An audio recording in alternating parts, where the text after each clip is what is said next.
everyone. Welcome to this podcast series. My name is Jay Ganesh.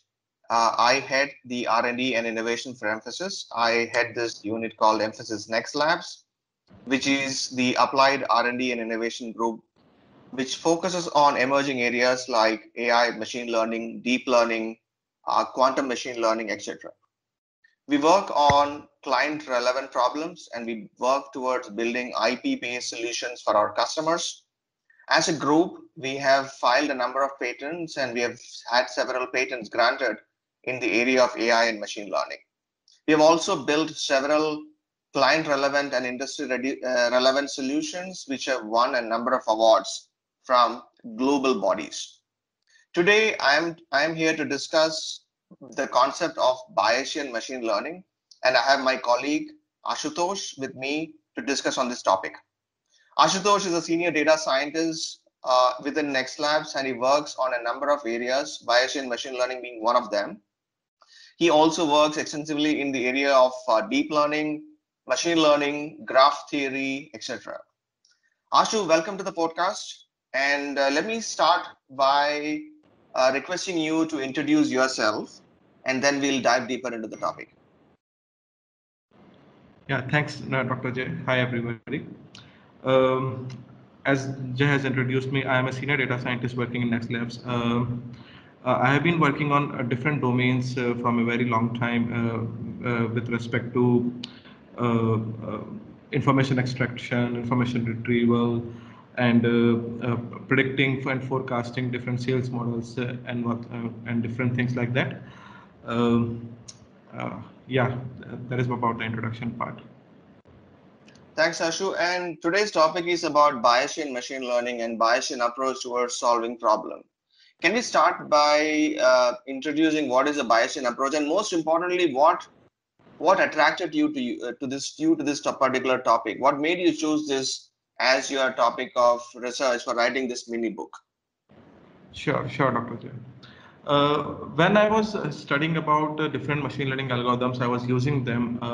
There was always a question about the happening of an event and its probability to happen. So I was always curious about when we use different deterministic models, they always have given me a fixed number, a fixed answers, and the attraction about going towards Bayesian is that in our data there are many black swan kind of situations which deterministic models always escape or always do not or do overlook them, and this is what actually happened this time also in our COVID-19 situation also. This unprecedented event had showed that we have to move towards probabilistic approach of predicting, because the world has seen these kind of scenarios before and we were not able to forecast this happening. So being probabilistic about predictions is the major concern which I was having, and that is the reason I started using Bayesians. Thanks, Ashu. So what exactly is the Bayesian approach to machine learning, and what motivates this particular framework? Yeah, so Bayesian machine learning is about whatever predictions are you giving or whatever forecasting you are doing using machine learning, you have to be probabilistic about it. That is like whatever events you are telling that this will happen or that will happen, that every event happening of that event is should be associated with some probability with it. Uh, by doing this, by using the probabilistic approach, we always have a chart of all different type of events which our data reflects, and we'll always have a focus. Maybe some events can be very small. The data don't have much evidence in them about those information, but still, while predicting, we will always have them on our chart in front of our eyes. Uh, the motivation of this framework is again because of this COVID situation. We have seen Bayesian has been in use anyways from many years now, but now is the time that we should go more towards it. We should more explore this concept and this philosophy. The reason being why we have seen major economies fall, major economies have shrunk, because people were whatever models people were using, they were not able to forecast it. They didn't thought that this could happen, even though we have seen these kind of situations in our historical events. The Earth has faced these events in French flu also. We have observed how South Asian countries have seen pandemics and they have recovered, and that is the reason we can still see that those countries are having less depreciation in their economical structures rather than a big major companies like India, USA, how they are crunching down. So because the models which they are using are deterministic in nature, they are overlooking many aspects of different scenarios. That is, so now is the time that we should go more observant towards our whatever the data we are observing. We should not lose anything from the chart. Maybe the happening of that event is very small. It has a relevance. It should remain in front of our eyes. That is the motivation behind it. Sure.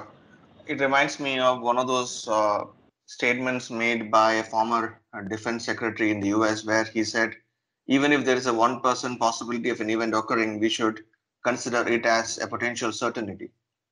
So, coming back to our topic, Ashu, prior identification is an important part in Bayesian theory. How do we identify the prior?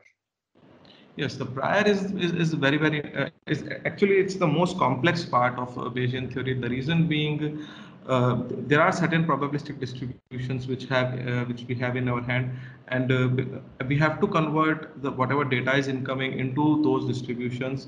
So it requires a lot of analysis, lot of research, lot of histograms and density estimations techniques are required to fix or to set the known probabilistic distributions on the data so that these distributions can actually encapsulate the major complexities which our data has.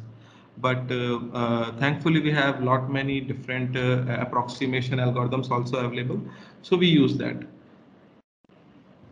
Okay. The main difference between Bayesian inference and frequentivist inference, is it just philosophical difference in the schools of thoughts, or is it beyond philosophical differences? It is actually in action also. It is philosophically also. First of all, how philosophically is like the frequentist guys do not consider the probabilistic part of it. They see if something is occurring again and again with a very high frequency, then they will opt that one. They will not be subjective about it. But the Bayesian guy, what it will do is he will collect all the kind of information and he will formulate the problem from scratch and then analyze, and then we will end up into the conclusions. For example, if there is a coin flip is required, somebody has to, and the coin is maybe the coin is biased. It always gives head. The frequentist guy, what the guy will do is he will flip the coin 1,000 times. He will note and tell this, yes, that look, 1,000 times I have got the head only. That means the coin is biased. But the Bayesian guy, what the guy will do is he will take the coin, he will analyze at what rotation angle you are throwing it, what is the shape, and he will try to fit some statistical model on top of it and calculate the probability of each and every time the coin is when the coin is hitting the ground, the head is up. And then with that systematic analysis, he will end up into saying that okay, the coin is biased with a probability of 99%, but also there is a chance, maybe 0.01% only, but there is a chance that you may end up into tail. So that is how these two approaches, and there are certain the algorithms also which are being developed in these two domains follow these philosophies also. Like in Bayesian, we go with understanding the prior, then we understand the likelihood out of it, and then we come to a posterior distribution, and then we optimize the structure with respect to certain approximation algorithms and end up into a final solution. But in the Bayesian style, no, in the frequentist style, people will just see what is the frequency. They will put a perceptron or some classification algorithm or some straight line fittings on top of it, and then they will give the solutions. Thanks, Ashu. One last question. What is the intersection between Bayesian approach and machine learning? The intersection between Bayesian approach and machine learning is actually the Bayesian actually complements the concepts of machine learning by making machine learning more robust. For example, if somebody has to do a regression, So regression is nothing but a combination of multiple factors given in the data set, and then fitting a line on top of it. But if we go with the Bayesian style, or we approach it with the Bayesian style, what extra we can get from it is like the weights of the regression equation, which are actually keeping the direction in which the regression equation is going, we actually can get a probabilistic distribution on those weights also. So we end up into a certain kind of a confidence interval. We give our results probabilistically, we give our results with conditional methodologies. We are not so actually we do not become 100% accurate about anything in Bayesian. So it is not like if you are using a machine learning algorithm which is deterministic in nature, and we are saying okay, you will get suppose X, and because you overlooked a certain kind of small observation which or evidences which your data was having, and suddenly the output becomes other than what you were predicting, and then you are thinking, okay, I don't know how this has happened, because in your massive amount of data there were certain evidences which you were overlooking, and those evidences were actually contributing into the distribution or the change in the weights which your regression equation consists. That is how actually the Bayesian is complementing the machine learning by making machine learning more explainable in its terms. Thanks, Ashu. It's been a pleasure talking to you. All the best for your ebook release, and looking forward to talking to you again. Thank you.